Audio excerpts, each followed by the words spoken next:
C'est avec un grand plaisir que je vous retrouve dans le cadre de notre émission Parole d'espoir. Aujourd'hui, nous parlerons de possession démoniaque. Possession démoniaque parce que en plusieurs endroits, les Écritures bibliques enseignent qu'un homme, une femme, un enfant, même un animal peut être possédé par un ou plusieurs démons. La Bible dit par exemple, dans l'évangile de Luc au chapitre 22, verset 3, « Or, Satan entra dans Judas, nommé Iscariote, qui était au nombre des 12. Judas était l'un des 12 disciples de Jésus.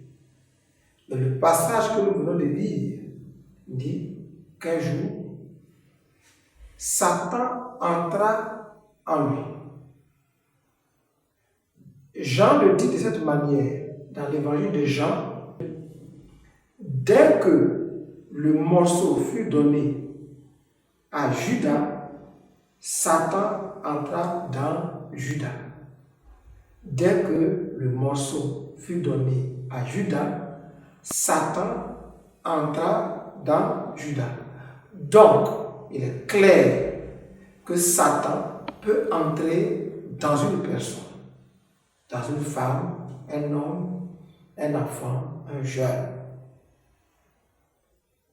C'est pourquoi nous allons parler de possession démoniaque. Entendons par possession démoniaque le fait qu'un démon ou Satan lui-même entre dans une personne, dirige sa vie, contrôle sa vie et influence tout le comportement de la personne, la poussant à faire des choses anormales. Notez bien le mot anormal. C'est le mot clé de ce que nous venons dire aujourd'hui. Quand Satan ou le diable ou le démon entre dans votre fils, dans votre fille, dans votre mari, dans votre femme, la personne en qui le démon entre aura un comportement anormal, une attitude anormale, contrôlée par le démon, influencée par le démon, dirigée par le démon, dictée par le démon. Et nous allons voir un exemple dans la Bible. Et l'exemple que nous allons voir, c'est l'exemple du fou de Gadara dans l'évangile de Marc au chapitre 5, versets 2 et suivants. Nous lisons. Aussitôt que Jésus fut hors de la barque, il vint au-devant de lui un homme sortant des sépulcres et possédé d'un esprit impur. Le verset 2, 3 dit ceci. Cet homme avait sa demeure dans les sépulcres et personne ne pouvait le lier, même avec une chaîne. Voici un peu comment se comporte un homme, une personne possédée par des démons. Cette personne devient l'habitation des démons. 1. Elle devient une habitation des démons.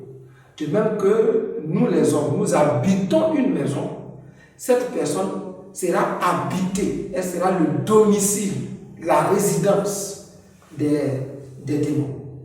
Ensuite, elle aura une force surhumaine, une force surnaturelle avec laquelle elle peut faire des choses extraordinaires, mais des choses anormales. Ici, par exemple, cet homme avait sa demeure dans les sépulcres. C'est normal. Et personne ne pouvait plus le lier, même avec une chaîne. Verset 4. Car souvent, il avait eu les fers aux pieds et avait été lié par des chaînes. Mais il avait rompu les chaînes et brisé les fers et personne n'avait la force de le dompter. Personne. n'avait la force de le dompter. Quand une personne est possédée par les démons en aient l'influence à telle enseigne que personne ne peut la maîtriser. Personne ne peut la dompter. Aucun conseil, aucune approche, aucune stratégie ne peut réussir. Si vous avez un enfant qui est contrôlé par les démons, un mari qui est contrôlé par les démons, une femme qui est contrôlée par les démons, un membre de votre famille contrôlé par les démons, vous allez essayer, vous allez appeler des personnes, des amis de la famille pour lui donner un conseil. Personne ne pourra la dompter parce que le démon n'est pas dompté par la sagesse humaine, le démon n'est pas dompté par le comportement, par les stratégies humaines. Verset 5. Il était sans cesse, nuit et jour, dans les sépulcres et sur les montagnes, criant et se meurtrissant avec des pierres. Vous verrez ici que il brise des pierres et avec les tessons ou les morceaux de pierre, le côté tranchant, il se faisait des meurtrissures, des déchirures, ou alors avec des morceaux de pierre, il tape la tête pour se faire mal lui-même.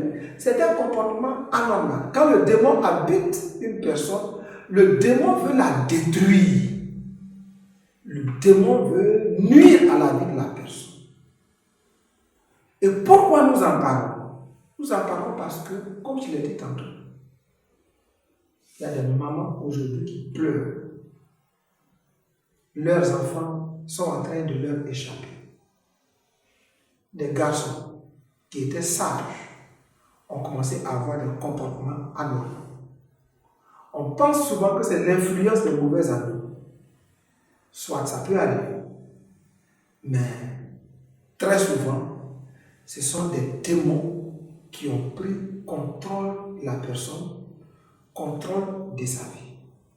Alors, cette emprise de démons va produire un dérangement mental.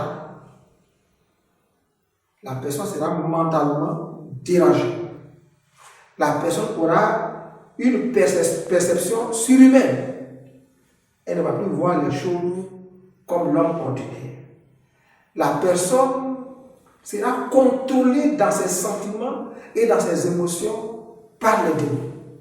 Son caractère va changer, sa personnalité va changer, elle va devenir violente, dangereuse. Elle sera animée de fureur et elle sera opposée à tout ce qui est de Dieu. Quand une personne est possédée par le démon, est-ce qu'il y a de l'espoir? Oui, il y a de l'espoir.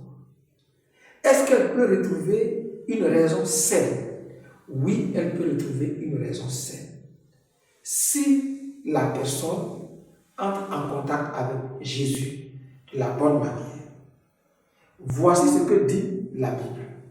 Verset 6. Ayant vu Jésus de loin, il accourut, se prosterna devant lui et s'écria d'une voix forte: Qu'y a-t-il entre moi et toi, Jésus, fils du Très-Haut? Je t'en conjure au nom de Dieu, ne me tourmente pas. Le démon lui-même reconnaît que la seule personne qui peut le tourmenter, c'est Jésus.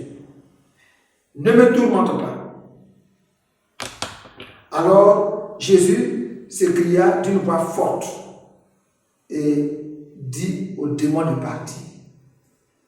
Après avoir résisté un certain temps, les démons ont supplié Jésus de les autoriser, de les chasser, de les expulser dans les pourceaux. Ce qui a été fait. Et au verset 15, il est dit: ils vinrent auprès de Jésus et ils virent le démoniaque, celui qui avait eu la légion, assis, vêtu et dans son bon sens.